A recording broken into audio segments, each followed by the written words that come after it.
squad is at the heart of every Gears of War experience. Whether it's in the stories we tell or the modes we build, being a Gear is all about fighting alongside someone who has your back when shit gets intense. Our players have deep connections to their own squads. They tell stories about lifelong friends and family that grew up playing Gears together. Strangers they met in battle and became bonded to through the game. That feeling of fighting side by side is at the center of E-Day's multiplayer modes. And today, we're excited to dive in and show you more. Welcome to Horde Siege. It's an all-new 12-player evolution of Gears' legendary Horde mode. Horde Siege evolves that iconic, back-against-the-wall Horde experience that Gears is known for, with larger, more unpredictable, more cinematic, and more memorable battles for you and your squad. This is 3 squads fighting through their own objectives, crisscrossing with each other through the largest and most immersive multiplayer maps we've ever made. But before you go, you need to choose a class and gear up. Each class has its own tactical gear to match its strategy, as well as progression journey that unlock loadout weapons, armor mods, and tactical gear mods so you can tweak your build to your own personal playstyle. The Assault class is about controlling the battlefield with mid-range weapons while stunning waves of incoming enemies using the Sonic Disruptor. Marksman focuses on precision damage, especially useful with Horde Siege's longer sightlines, while the Pulse Drone attacks Locust units for you and your squad. The Breacher is a point-blank cruiser that pushes hard into the front line to make risky plays, using an adrenaline injector to refill health and reduce incoming damage. And the Medic is a mid-range revive specialist, focused on keeping your squad on their feet while under fire. The Stim Vaporizer revives any gear, even from other squads, within range. Depending on the mission type you've chosen, you'll get a mix of main objectives that will have you moving around the map or hunkering down in a location. These objectives give you more variety than ever before, but they're still focused on the Horde feeling of defending and clearing waves of unique enemy combinations. In Horde Siege, this means securing and protecting rigs, large COG recon devices that have been deployed around the city to scan and map out the enemy's underground tunnel network. They are critical to the defense of Kelowna, but have the unfortunate, noisy side effect of attracting locusts whenever they're activated. Also scattered around the map are secondary objectives. Quick, timed side missions like taking out a high-value target, defusing locust explosives, or delivering a power cord to juice up an active rig. Secondary objectives are optional, but they earn in-session squad perks, boosting your squad's abilities, as well as weapon parts that can be redeemed after your session to upgrade your favorite guns. As you knock off objectives and kill locusts, your squad earns energy. This can be spent at supply caches. There, you can upgrade squad perks, grab equipment like grenades, sentry turrets, and razor mines, change your loadout on the fly if you need a different weapon. Your objectives will often have you cross paths with other squads, and these are really unique kind of magic moments in Siege, like running into another squad's defensive setup and helping take out some of their waves, or when you both get assigned positions near each other, it can set up a joint kill zone. But a huge relief when your whole squad is DB&O'd and you see a group of Gears come sprinting around that corner with a clutch revive. If Command delivers a supply drop, any squad that fights to secure it gets a share of the rewards inside. The first one in gets the best stuff, so it's often a quick decision if you can spare the time and effort while managing your objectives. But the most intense multi-squad action hits when our bigger boss appears on the map and things get even tougher. Invasions can happen at any time during a mission. They add new chaos and challenges to the session, buffing locust enemies or restricting certain actions until they're defeated. And it can take more than one squad to bring these huge monsters down. These moments of 12 players coming together to take on iconic locust creatures deliver this great Gears feeling, fighting alongside a group of soldiers to hold the line. And of course, anyone that helps gets even more rewards. That's fucking beautiful! Once your mission objectives are complete, Command sends in your ride so you can extract. You'll fight through one last intense Horde wave to secure the LZ and hold out until your Raven appears. A successful mission will reward you and your squad.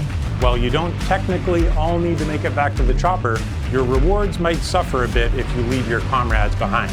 Earned XP will progress your rank, unlocking new loadout weapons, mods, and equipment. But most importantly, any weapon parts you gained can be redeemed to upgrade your arsenal for the next fight. For the first time in a main Gears title, you can mod our iconic weapons. Some mods will apply small tweaks, nudging the gun towards your personal preference. Other mods are more noticeable, changing what effects you get from hitting a perfect active reload, or if you want to go nuts, you can even throw a bayonet on your Nasher. That intersection between how you set up your weapons, armor mods, and tactical gear creates more choice and gameplay strategy than we've ever had before. And of course, when you and your squad combine your builds, it can be the difference that gets you through an especially tough mission. Horde Siege missions mix variety, objectives, difficulty, modifiers, and harder challenges each time you play, shaking things up with things like explosive drone deaths, only perfect reloads, or even friendly fire. Poisons also make a return, meaning the Locust Horde gets more powerful as you play through a mission. If you're looking for a dose of that classic Horde grind, our Horde missions will set you up in one spot, testing your squad against 10 grueling waves of survival. All of these elements, combined with the variety of objective locations on each map, and of course the chaotic fun of mixing in 2 other squads of real players, means you'll never have the same experience twice. The ultimate squad challenge in Gears has always been founded on versus modes. 2 squads going head to head, trying to rip each other apart with a mix of tactical teamwork and clutch gameplay. We wanted to deliver that pure Gears PvP feeling, but now evolved with E-Day's new movement mechanics. All our launch modes are 4v4, as Locust and COG squads square off on all new maps. PvP is where you hone your skills. No mods allowed here. Everyone starts with the same loadout, fighting on symmetrical battlefields to claim key weapon spawns across tactical locations. Our launch maps, Park, Battleship, Outpost, Precinct, Market, and Skyward, are all set in and around Kelowna. And they have that classic Gears feel, focusing on cover, fronts and lanes, but with opportunities to use E-Day's new traversal mechanics. We're starting off with a tight set of 4 modes. Team Deathmatch and Conquest, our new King of the Hill mode, will feel familiar, but with some great new updates. And they're joined by 2 new modes. In Demolition, each squad battles over a neutral bomb and then attempts to plant it at one of 2 of the opposing team's bomb sites. This is Gears PvP battles at their best. 2 fronts colliding, squads coordinating with non-stop action as you constantly flip between attacking and defending. Crucible is a great new mode that revolves around the power core.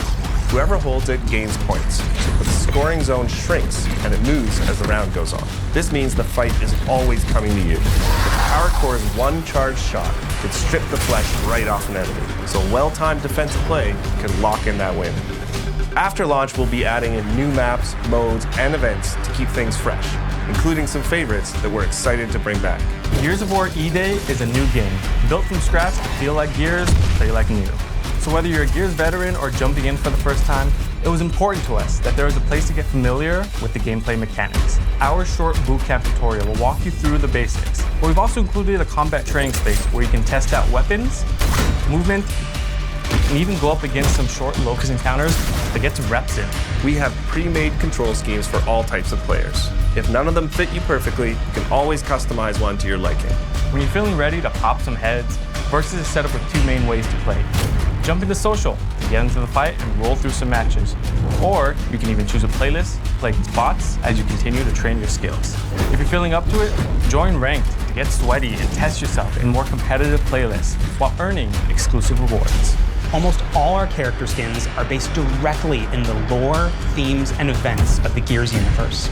Our legendary skins are a bit more over the top, celebrating gritty and imaginative designs inspired by the vibes of our brand.